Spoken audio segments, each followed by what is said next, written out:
According to Texas Penal Code Section 42072, stalking is defined as engaging in conduct that would cause a person to be placed in fear of bodily injury or death, to feel harassed, terrified, annoyed, alarmed, abused, or tormented. Now, I've never done that, but what I have done is play Watch Dogs. And that game has a mode called Online Tailing. When started, the player connects to another player's online game and, observes them. Their only goal is to keep an eye on the target and to do it without being detected. If all goes according to plan, when the player leaves the victim's game, they should have never known that it happened. This appeals to me. The first time I played this mode and got away with it was the coolest feeling I've ever had. It felt like I was doing something I wasn't allowed to, like I was seeing something I wasn't meant to see. And here's the amazing thing. At the time of writing this, Watch Dogs has 424 people playing it. It's a single player game for the most part, but by any multiplayer game standard, this is a dead game. But if I open it up and I queue for this mode, I will find a game in seconds. Because all you need for this mode to work is one player in your region to just play the game. They don't need to queue up for a game that came out 11 years ago. They just need to play it. And at any given moment, someone is going to be playing this game. And because of the format, you get gameplay moments you could never get anywhere else. Other multiplayer games involve blending in with NPCs, but in this one, there's no duplicate characters to throw them off. They just genuinely don't know you're there at all. And it's not just on the sidewalk. When's the last time you played a game that involves a vehicular tailing mission against a real person? You might intentionally choose a less appealing vehicle so you don't draw their eye, but then they can get away if you play it wrong. In the sequel, I got into a van near an exploded steam pipe and hid inside it since I knew the steam would obscure my face and there was a good reason for the vehicle not to be moving. I'll hold off on Watch Dogs 2 for now though. You can see who your target's looking at, and because the game rewards profiling random NPCs, there could be close calls when they happen to be scanning NPCs on the street. A GTA-style open-world game will involve rapidly switching vehicles and traveling long distances, meaning your target can outrun you by accident, and you might just have to get a hold of a new vehicle quickly while not giving away that you're watching. It's such a unique style of gameplay, and it fits so well with Aiden's whole vibe. The man who's watching you through his phone with his hands in his pocket isn't just a trailer shot anymore. It's a real thing you're doing to a real person. And that's the mode that nobody but me cared about. Alternatively, there's hacking invasions. It starts the same. You need to get close physically or digitally to initiate a connection with your target. Then you need to pick a location to start the download. Once you do, the target has a limited time to profile you and kill you, and you have to stay inside a specific shrinking radius. You can try to find a good hiding place, you can blend in with NPCs again, or you can hit them with the classic hide-and-seek strat, intentionally relocating to places they've already checked. If you end up spotted, you can gain a partial victory by getting away, so having a cheeky way out can pay out as well. And the game's amazing movement animations make foot chases awesome to watch. It also might sound pretty boring to just sit in one spot, but the game's camera system means you can keep an eye on your victim from your hiding spot, and they can tell you're watching them, which is pretty fun on its own. Plus, you can use it to play mind games, since they might think you're near a camera because you're on it, or you can stay on the camera to prevent them from using it to spot you. That's not to say this mode is perfect. Watch Dogs has a bullet time ability called Focus, but of course it doesn't work in multiplayer. That means that trying to use it when a player's in your game gives them away immediately. I use Focus to help with the game's stiffer steering, which means I'm using it near constantly, which means I don't get snuck up on much. Once you know someone's watching you though, you can start messing with them too. Find the fastest car you can and run away. That's an easy win. Or maybe you make them think you're doing that, then quickly turn around and trick them into making themselves known. Hit them with the classic parking garage followed by blackout. Jump on a boat. The amount of options is mostly limited by imagination. Ooh, heck a train. And again, this is an 11-year-old game that most people would describe as single player. It has its problems, but I think Watch Dogs Invasions are fun and unique enough to engage with today. Regardless, how did Watch Dogs 2 improve on an already decent system? The first thing you'll notice when playing is that when the game can avoid it, there's no loading screen. This is the single most seamless implementation of this kind of system I've ever seen. They appear in your world, you appear in theirs, and that's that. This can also happen in non-invasion gameplay with other players just showing up, doing shit around you on occasion. It's rare enough that it's never been disruptive to me, and it's just a cool thing games don't do very much. Considering player population these days, you'll sometimes need to get moved to another part of the map, and there is a loading screen for that. But sometimes I hit the button and within moments there's another human player a few hundred yards from me that I can go stop. Invade. Now to the actual gameplay. The biggest changes are the ones stemming from the changes between the games in general. Marcus is significantly more capable when it comes to observation than Aiden. He can hack cameras through walls, and he has access to a flying drone. This means that the attacker side of the equation has gotten a lot more difficult, but initiating an invasion is also easier since you can cross a digital gap more quickly than a physical one. Because you're likely to be getting caught more often, you'll also be escaping more often, and in this game's case, I think that's where the fun begins. The driving model is less weighty than its predecessor, and it's got a cinematic style to how easy it is to whip these cars around. In addition to the driving changes, the expanded hacking applies way more in car chases than it used to. In the first game, traffic hacks were purely automatic, which meant all you needed to do was press a button and try not to drive over them. Here, the hacks can be triggered manually for less battery cost, and you'll want that battery power since you can use it to hack traffic and your enemy's vehicle. This also applies in combat, but one thing at a time, man, jeez. Try to pop a steam pipe at the right time, time, try to throw your enemy off the road, move his getaway car away before it can get in. The possibilities are greatly expanded here, especially since there's also the potential for co-op play on the defender's end. And in general, I think this game's invasions are super underrated. Unfortunately, tailing is gone, but there's a few modes here to make up for it. The most dynamic of them all is armored cars. Occasionally around the map, you'll see an armored car, and you need to pop it open, grab the case inside, and hold onto it without the police killing you until you can fully open it. When you do this, you'll dynamically show up in other people's game, and they can kill you and take the case from you. You would think a game this old would have pretty dead cases, but every time I grab one, someone comes running. The case progress stays between people, meaning if someone snipes it from you at the last second, they still win. The reverse hot potato plus the police response means this mode is some of the most dynamic gameplay in the series. PvPvE this, extraction shooter that, where in the fuck is my gang v cop game?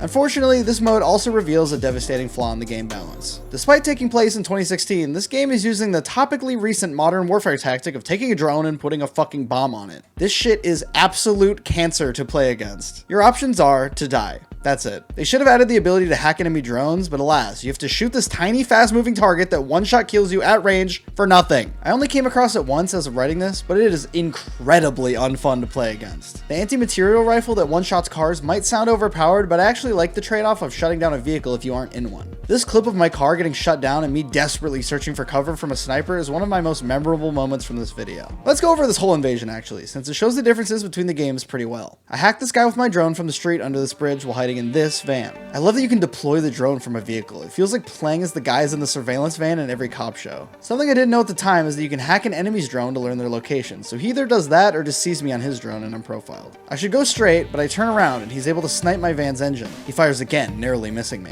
I bob and weave along the wall until I can turn a corner. I find another van, but he chases me down in a motorcycle. I evade him for a moment and see a boat. This is my opportunity. I jump on it and hack it backwards so I can use it for cover. Unfortunately, I mess up the turn big time and I end up ragdolled into the water. I'm out of batteries, so I can't hack it again. He snipes the engine out, but it's turning toward the shore. He snipes me, I lose. This was so fun. GTA Online is a war zone, but this type of back and forth cops and robbers shit doesn't happen in that game. Unless, of course, the players set it up themselves, but Watch Dogs 2 facilitates it perfectly. And there's still one more mode to go. If you have too much police attention or manually trigger them, players can join in as bounty hunters to try to take you down. The bomb drone aspect isn't as bad in this since you're usually running away, and the tactic of quickly turning from the chase to take down your pursuer is even more effective in this since you can shoot them back. And like with the regular mode, this is a GTA-style open-world game, so finding a single player that's in a police chase isn't very hard, so it's easy to find a match. Seeing that Legion completely separated out the invasion stuff from regular gameplay drives me crazy. Imagine you play as an Albion hacker trying to do anti-DedSec counterinsurgency. Instead, the online mode has been completely separated from the regular gameplay, which means that invasions are cordoned off from the part of the game that literally anyone plays. What that means is, if you queue for online invasions, you sit there for 5 minutes and then it times out. Watch Dogs 2 perfected this system by making it as seamless as possible. And just like the rest of Legion, they decided to make the system significantly worse for no benefit whatsoever. Like the rest of Legion, it has so much potential to be the most serious in the series. But in this case, I'm glad they fucked it up, so I don't have to waste time talking about that piece of shit game anymore. Speaking of playing as a Nazi, let's talk about Axis Invasions. Sniper Elite 5's best addition to its gameplay is its invasion mode, Axis Invasion. When you attract too much attention or complete certain objectives, your game becomes eligible for Axis Invasion. Somewhere on the map, an enemy player is deployed as a sniper, and you both need to hunt each other down and prove which of you is the Sniper Elite 5. Both players have different tools available, and it leads to a unique stealth v stealth game, which is another rarity in the industry. Quick side note, it's nice to see a company like Rebellion hanging around the 500 employee mark and just making bangers back to back. They haven't rushed expansion and ended up ruining their famous franchise yet, and Atomfall is an open world game that looks great for how good it runs. Anyway, the more knowledge the Axis player has on the mission, the better they can predict the allied player's movements. The Invader gameplay is almost that of a detective, as they'll find bodies and destroyed structures as hints of where the allied player is moving. They can tag infantry and encourage them on a cooldown to increase their strength. And the alert status of any ping troop can be seen from a distance, meaning that the Axis player should be moving around the map setting up a surveillance network while trying to keep a low profile, while the allied player does their best to never get spotted by the many soldiers on the map. The movement around the pretty large maps becomes very cat and mouse unless the allied player gets detected by AI. Then it becomes a sprint to get there before they escape. If you see the enemy in a gunfight, it's not just a good idea to kill them while they're distracted. Also want to make sure the AI doesn't kill them, since it won't give you progress toward your drip. The last known position is shown to both players. You can also use it to set your own trap if you want. But what if both players decide to just sit somewhere? Well, first of all, there is camping protection that prevents sitting in one place for too long, but it's easy to just move a little and then come back. A much better defense is the phone system. After a timer goes off, either player can go to one of the invasion phones around the map and use it to ping their enemy's location. If the invader uses the phone, they give away their own position after a small time gap. That small head start means it's useful to catch someone out if they're nearby, but generally it acts as a reset and causes both players to tighten up and force an engagement. I really like how as time goes on, you have to mentally account for how inaccurate the information is becoming. At one point, I was playing co-op and got invaded, and I out loud correctly speculated that they'd try to sneak around the back to infiltrate the way we did. And I caught him under the wire exactly where I expected and felt like a genius. The game even tells you how long ago you were given the ping to reinforce this idea. There's also a lot of tomfoolery that the allied player can get up to. They can trap bodies with explosives, they can set up decoys that have fake scope glint, which absolutely gets me every time, and they can always ignore the invader and just get their objectives done. Then there's the actual fighting. When a player is marked with binoculars or through a scope, they're informed of it, leading to a "boss, get down" moment. Best practice is probably to take a shot immediately, but most players will be in the habit of spotting an enemy to get their range for long shots. And I can confirm most people I go against ping me with their binos first. This strikes a nice balance of usually allowing you to fight back, while still giving the person who saw the other first an advantage. A great asset of this mode is the uncertainty. As the invaded, there's a very tense feeling of sneaking around trying to do your thing with the knowledge that your head could get blown off out of nowhere. It's scary when it happens, even if it's pretty rare. But this is a stealth game. Doesn't getting forced into an engagement mean your perfect stealth run's gonna get messed up? Not if you don't want it to. An amazing feature that needs to get stolen for other invasion modes is that when the fight's over, you can choose to rematch, and whether you do or don't, you can continue from when the invasion ended or continue from where the invasion started. So you can engage with the invasion, and then continue your clean run like it never happened. This removes the biggest incentive to turn this mode off and gives the player the maximum freedom of how they want to engage with it. This is another unique spin on the invasion idea, and seeing how much I get invaded while playing it, it's clearly very popular. But again, the cool thing about invasion multiplayer is that it doesn't need to be popular. I'm willing to bet in a few more years when this game's population is in the triple digits, it won't be too hard to find a skull to stick your rounds in. And this is all in the context of Sniper Elite 5 already having a sequel that should be cannibalizing the player base. And right now, it's not a concern at all. On the other hand, the Souls series, while being the most popular series to have this mode, might be the perfect example of every mistake you can make in the format. Dark Souls Invasion UI is unusable trash, and it's time somebody starts talking about it. The only indication of where I can invade is the item not being grayed out. Who knows how the targets are selected? Oh, well, if you go on Reddit, the players have reverse engineered the... Put it in the game or shut up, I don't care. The biggest mistake is only allowing one location to be invaded at a time. Out of all the games on this list, Dark Souls Remastered had the longest wait time to find a match, because instead of the requirement being someone above your level is playing the game, the rule is someone above your level is in the specific area with your humanity. Thankfully, it was apparent to FromSoft that this would be completely unworkable in Elden Ring, so they allow you to search in near and far. But my time for invasions were still pretty long, considering now you have to be in co-op to get invaded. The entire balancing is also built around the idea that the networking looks like this. If you're a Souls player, you might be used to this, but anyone who plays any other game looks at this and goes, how come the attack hits like a full fucking second after it connects? Every move has to be predicted because you're playing on like a full second delay. It's deranged. And maybe it's okay for like Demon Souls, but it's been 13 years. Maybe try to fix it at some point? I don't know. I understand there's basically an entire other game happening during these invasions for some people. And it's cool that in the first game it's tied to the humanity system. And I think accepting it as a risk for a stat boost in DS3 is the best system they've had so far. But this desync is unacceptably bad, especially considering, again, 13 years. And also, Elden Ring sold 23 million copies. It's just wild to me. I haven't played Night Rain, so I don't know if they fixed it for that, but considering they still have the fucking password system in that game, I have my doubts. Some people might be bothered that I'm not digging deeper on this mode, but I've never gotten into it, and now you know why. I don't think this mode deserves the amount of love it gets, to be honest. Requiring co-op for invasions in Elden Ring also seems pretty bad. So there you go. That's my hot take for the day. My cold take for the day is that Resident Evil 6 is batshit insane. This game is something else, bro. I played the first little bit to get to where the invasion mode unlocks, and I found myself trying to stop a helicopter from crashing while shooting the infected pilot over my shoulder, only to crash through a building into another building, where I fell out, I wasn't strapped in the entire time, onto a glass platform with zombies under it, only for the building to fall onto the platform so the zombies didn't even matter. Before this, I've only played RE2 and RE4, and these games really jumped the shark, huh? Regardless, Agent Hunt is an invasion mode for Resident Evil 6 where you play as different zombie types and try to kill whatever two players are in play. The idea is actually pretty cool, and I like the way it naturally fits into the gameplay of the story. Your invasion can take place in multiple areas interrupted by short cutscenes. You can feel the agents progressing as you fight them. Unfortunately, the controls are some of the worst I've played in any game ever. Tank controls are not a problem. I don't mind them. These are tank controls with extreme delay and stiffness along with a ton of slowness to an attack. To actually hit an enemy, you have to navigate to them, which is harder than it looks. Then you have to angle an attack toward them, which is basically impossible considering the lack of response on your character's end. Then once you hit the button, you have to wait for the slowest animation of all time to start, and if they attack you in any way or dodge, the attack is worthless. And if none of that goes wrong, and they don't even know you're there, you'll probably still just miss because the hitboxes are tiny. Just moving around the map in this mode is an abject nightmare. The dog character turns 25 degrees to the left when you start sprinting, just inexplicably. No matter what, you just gotta account for that, I guess. This mode's a cool concept, but the execution is unplayable trash. I literally would come across enemies just standing still, not fighting me, and I was unable to hit them. If after all of that, you manage to finally do some damage, you will immediately get thrown off and curb stomped to death. And as the screen fades to black, you'll watch the agent first aid spray away all your effort. The only way I managed to get a kill after like 25 minutes of meat grinder was stun locking a guy into a wall along with 3 other zombies so he literally couldn't defend himself. But on the bright side, this example totally proves my point. This game is widely regarded as a joke, and on a random Tuesday or whatever, I can queue for the gimmick zombie mode and find a game immediately. On the flip side, Deathloop proves and disproves this video's premise at the same time. Even with 155 players on Steam, within seconds I can queue for invasions and immediately join a game.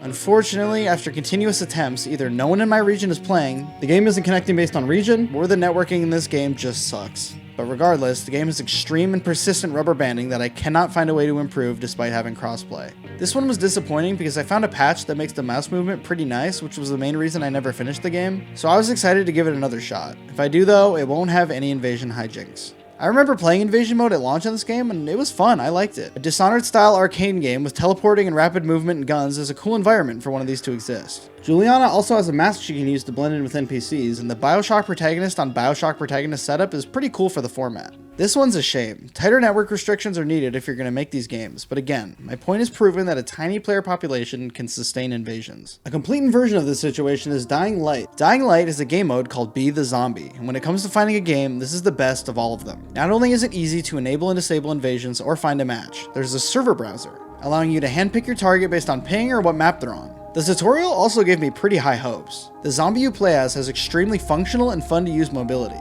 It felt like what I would want a Venom game's traversal to be like.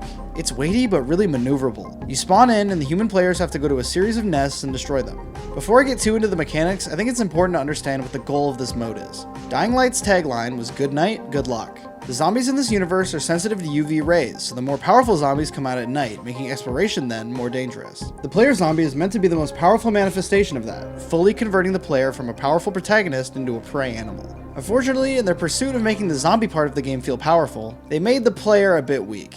Instead of looking for clues to find your prey or using the fact that they have to destroy set objectives to trap them, the zombie has a scream that instantly gives them the player location. For those few gamers of you who went outside as a child, you may be familiar with the game Ghost in the Graveyard. The idea is that some set of players or whatever have to make it to a set location and others have to find them before they can get to this location. At night. Sound familiar? If you were to watch anyone play this, what you'll quickly notice is that the people being hunted don't need to reveal their position like Marco fucking Polo. That game is about stealth. It's played at night, so the players can hide, and the appeal of the game is getting around stealthily. Dying Light's appeal as a game is its use of parkour and agility in general to get the better of zombies. But not in this mode. In this mode, the zombie does an animation-based takedown on them, and they have to point a flashlight at the zombie to disable them temporarily. If that happens, the zombie needs to stun the human with a ground pound and then venom away. The end state of all this is that the zombie is way more powerful than the human and fucking wrecks them continually. The developers knew this though, and accounted for it, by giving the humans 10 lives to get the hives done with. But that sucks. Running around in the dark trying to get busy work done while an overpowered enemy insta-gibs you with wall hacks is not fun. There's no strategy besides using UV flares to protect yourself in hive locations. In 2/3 of the invasions I did, the victims just disconnected immediately. And in the first game I played where the enemy put up a fight, he asked me to leave him alone in game chat. This mode should have involved hunting on the hunter's part like Axis Invasion and making use of the agility abilities and stealth like Spies vs. Mercs. Even with the zombie perspective, it's fun to air assassinate a guy from 200 feet up. It's not fun to do that 10 times in a row over the course of 12 minutes. And after playing a bit more, I'm realizing the intent is actually the opposite of my stealth idea. The intent is that when you scream to get the human's location, they hear it and know where you are. And all they need to disable you is line of sight. And for a moment I was interested in the idea, but I realized this while fighting 2 late game players with guns and I still only died once. And I didn't lose a single nest when I got all 10 of their lives. I like the idea of this mode, but since most players won't have much engagement with it, I don't think it works in the end. Considering how much of a mess Dying Light 2 was at launch, I think the mode coming back was never going to happen. And considering Be the Zombie seems to be the plot of the 3rd game, I don't think we'll see this one back. But I hope other developers making invasion modes copy this UI, because I have a feeling this mode will be playable for a long time. Even if doing that's a questionable decision. I think this far in the video, I've settled my point with tons and tons of evidence. These modes are full of potential, they offer something really unique, and they have the capacity to stay populated for unbelievable amounts of time. Sniper Elite 5 being the most recent example gives me hope for this mode, and I hope we can get more examples like it and less examples like Legion. If you play one of these games, try running these modes. You'll have super interesting moments. I've bumped shoulders with my targets before, and one time I found a guy doing the thing where he drives around the city following the traffic laws. And when you see someone doing that in a moment where they think it's private, it's a very intriguing thing to watch. I want to thank you all for watching and give a special thank you to my members and patrons on YouTube and Patreon. Members and patrons get early sponsor-free access to videos, custom roles on Discord, and access to my Google Drive so you can see the videos I make and don't make. Special thanks to Amanda Lick, Sapast, Cookie, Submarine Guy, Vegan, Mariano Rebufo, Bree, Robert Lucas, Spittoon, Days Canadian, Sea Trouble, and my ridiculous 55, Hayden. One last thank you for everyone, and as always, subscribe to my fucking YouTube channel.